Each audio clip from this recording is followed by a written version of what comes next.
Story, mnasema story come, story. So men, situkutane nyuma ya tent kidogo.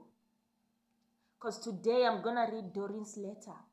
A letter that speaks on behalf of all the girls who have endured pain.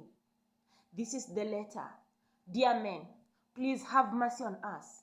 I know after this letter I'm going to commit suicide because I'm so bitter. People judge me for who I am.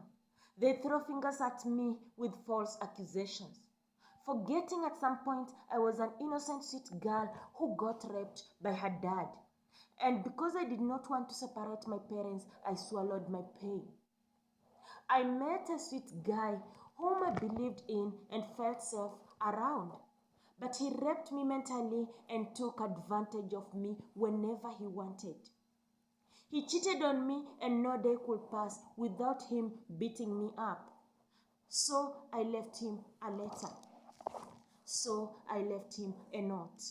Hey babe, yes, I'm no longer your favorite. I no longer receive favors from you. I'm no longer your choice. You chose someone over me. Had no option since I was just but an option to you. Been moved to an extent of being your leftover. You fed on me and left me bare helpless. You forgot the sweet taste I offered at first, when I was the only meal you could eat to survive. You forgot I satisfied your stomach, your heart, and body at the same time. My food value has been depreciated. I'm no longer any good.